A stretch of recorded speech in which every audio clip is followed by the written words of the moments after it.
Hello friends. आज हम लोग रिटर्न ऑफ इक्विटी के बारे में बात करेंगे। क्या आप जानते हैं कि रिटर्न ऑफ इक्विटी क्या होता है? शेयर बाजार में थोड़ा पैसा लगाकर मोटा मुनाफा कमाने की इच्छा किसके मन में नहीं होती। हालांकि सिर्फ कुछ ही ऐसा करने में सफल होते हैं। इसकी वजह साफ है, अधिकांश लोगों को बाजार की समझ नहीं होती और न ही वे निवेश के लिए किसी कंपनी का चुनाव करने का सही तरीका जानते हैं।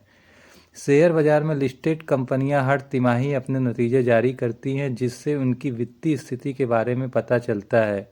इसके साथ ही बाजार के जानकार इन नतीजों पर आधारित कुछ फार्मूलों की मदद से, जिससे उन्हें किसी खास कंपनी की आगे की चाल का अंदाजा होता है। ऐसा ही एक फार्मूला है ROE, जिसकी मदद से आप किसी भी कंपनी की दिशा का अंदाजा लगा सकते हैं और मजबूत कंपनी का चुनाव आने वाले समय में मोटी कमाई कर सकते हैं। तो आज हम आपको बताएंगे कि रिटर्न ऑफ इक्विटी क्या होता है और उसकी मदद से आप कैसे निवेश के लिए सही कंपनी चुन सकते हैं।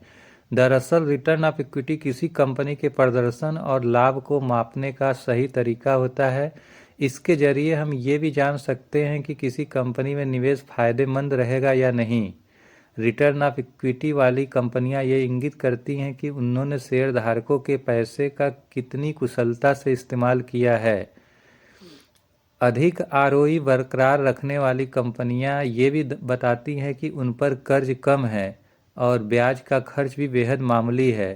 रिटर्न ऑफ इक्विटी न सिर्फ कंपनी की ग्रोथ को दर्शाता है, बल्कि इसके जरिए हम यह भी डिसाइड कर सकते हैं कंपनी आने वाले समय में डिविडेंड देती रहेगी या नहीं, कंपनी के पास शेयर धारकों को भुगतान करने के लिए पर्याप्त पूंजी है या नहीं।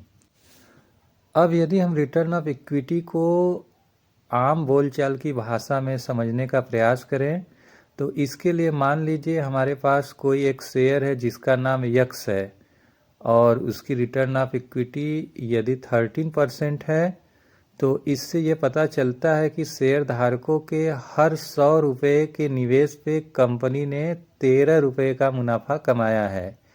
अब यहाँ अगर उसी सेक्टर की अन्य कंपनियों का रिटर्न ऑफ इक्विटी 9.9% है, अगर ऐसा मान लें, तो इससे पता चलता है कि कंपनी अपने सेक्टर में बाकी कंपनियों के मुकाबले अच्छा प्रदर्शन कर रही है और इन फ्यूचर इसमें तेज़ी बने रहने की उम्मीद है।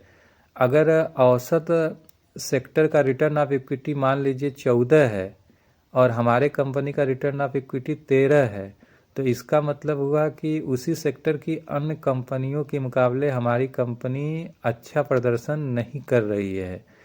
तो दोस्तों, आम बोलचाल की भाषा में अगर इसे मैंने आपको कितनी सरलता से समझाया, आपको बात समझ में आ चुकी होगी। अब हम जानेंगे कि रिटर्न ऑफ इक्विटी किस फार्मूले से निकाला जाता है।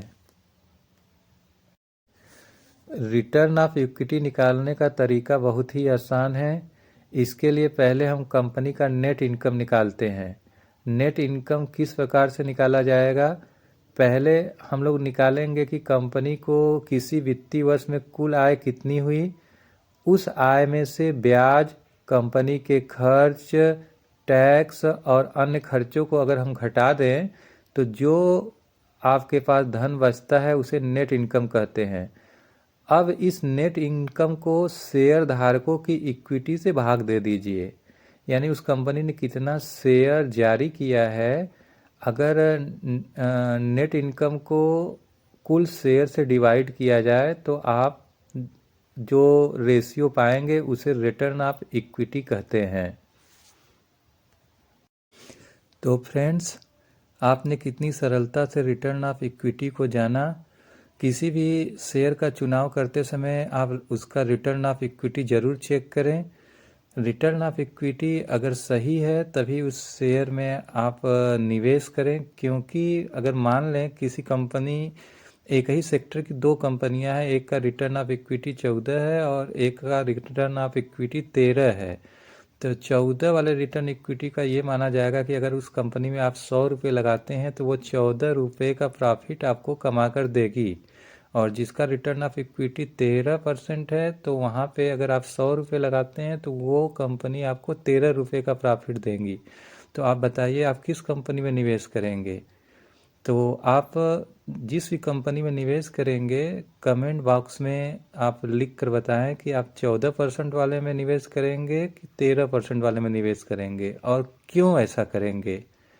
तो दोस्तों, अगले वीडियो में हम लोग रिटर्न ऑफ कैपिटल एम्प्लॉयड को डिफाइन करेंगे।